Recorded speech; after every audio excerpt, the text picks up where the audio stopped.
હું તો કોઈ ટેક્સ જ નથી ભરતો. શું તમે પણ આવું જ માનો છો?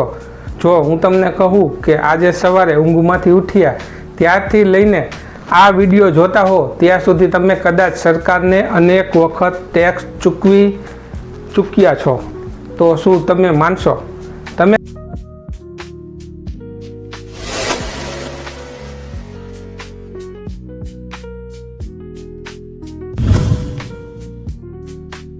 કદાચ ઇન્કમ ટેક્સ નહીં ભરતા હો, તમારી પાસે મોટી કંપની પણ નહીં હોય, તમે કરોડપતિ પણ નહીં હો, છતાં તમે દરરોજ અને કદાચ દિવસમાં અનેક વખત સરકારને ટેક્સ ચૂકવો છો. આજે આપણે જાણીશું કે ભારતનો સામાન્ય માણસ ડાયરેક્ટ અને ઇનડાયરેક્ટ રીતે કયા કયા ટેક્સ ભરે છે. અને કદાચ આ વિડીયો પૂરો થયા પછી તમે સમજી જશો કે ભારતમાં ટેક્સથી સંપૂર્ણપણે બચી જવું લગભગ અશક્ય છે. ચાલો દિવસની શરૂઆતથી શરૂ કરીએ. સવારે તમે ઉઠો છો અને ચા પીવા માટે દૂધ, ચા પત્તી અને ખાંડનો ઉપયોગ કરો છો. આમાંથી કેટલીક વસ્તુઓ પર સીધો અથવા આડકતરી રીતે ટેક્સ લાગેલો હોય છે. જો તમે પેકેટવાળું દૂધ અથવા બ્રાન્ડેડ ખાદ્ય વસ્તુઓ ખરીદો છો તો તેમાં જીએસટી સામેલ હોય છે. એટલે દિવસની શરૂઆત જ ટેક્સથી શરૂ થઈ છે. હવે તમે કામ પર જવા માટે તમારી બાઇક અથવા કાર કાઢો છો અને પેટ્રોલ પંપ પર જાઓ છો. તમે 100 રૂપિયાનું પેટ્રોલ ભરાવો છો, પરંતુ શું તમને ખબર છે કે આ 100 રૂપિયામાંથી મોટો ભાગ ટેક્સનો જ હોય છે?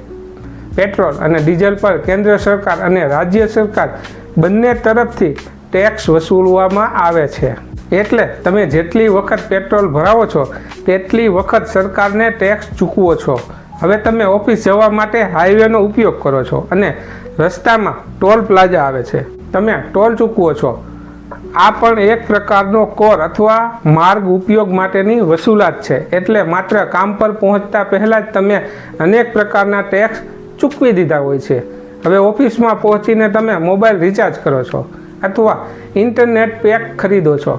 તમારા મોબાઈલ બિલમાં પણ જીએસટી સામેલ હોય છે. તમે નેટફ્લિક્સ જુઓ, ઓટીટી પ્લેટફોર્મ લો, મોબાઈલ ડેટાનો ઉપયોગ કરો કે ડીટીએચ રિચાર્જ કરો, લગભગ દરેક જગ્યાએ તમે ટેક્સ ચૂકવો છો. બપોરે તમે બહાર જમવા જાઓ છો, રેસ્ટોરન્ટમાં બિલ આવે છે અને તેમાં જીએસટી અલગથી લખેલું હોય છે. એટલે ભોજન પણ ટેક્સથી મુક્ત નથી. તમે કપડાં ખરીદો તો જીએસટી, મોબાઈલ ખરીદો તો જીએસટી, ટીવી ખરીદો તો જીએસટી, ફ્રીજ ખરીદો તો જીએસટી અને ઓનલાઈન શોપિંગ કરો તો પણ જીએસટી.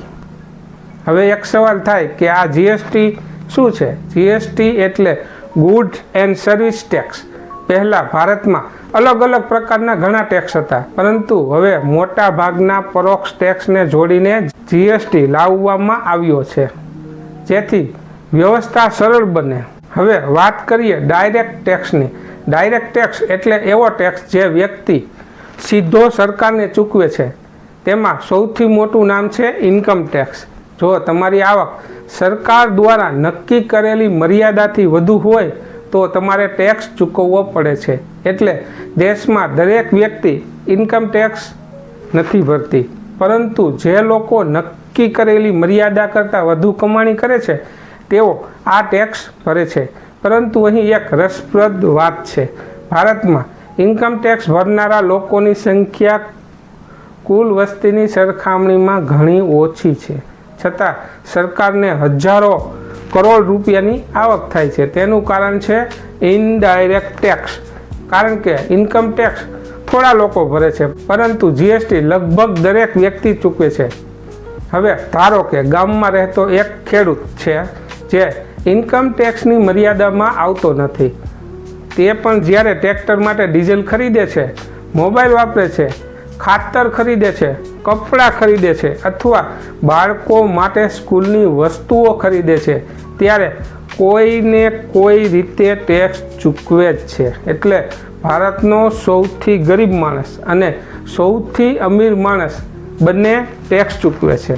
ફરક માત્ર એટલો છે કે અમીર વ્યક્તિ ડાયરેક્ટ અને ઇનડાયરેક્ટ બંને પ્રકારના ટેક્સ વધુ ચૂકવે છે, જ્યારે સામાન્ય માણસ મુખ્યત્વે ઇનડાયરેક્ટ ટેક્સ ચૂકવે છે. હવે ઘણા લોકોને પ્રશ્ન હોય કે સરકાર આટલો બધો ટેક્સ લે છે તો તેનો ઉપયોગ ક્યાં થાય છે?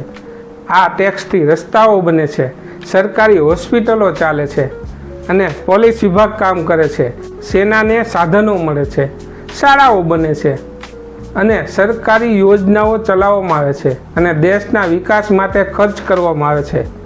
તથા ખાસ વાત તો કહેવાની રહી ગઈ, આ જ ટેક્સમાંથી જમાઈઓને પગાર મળે છે.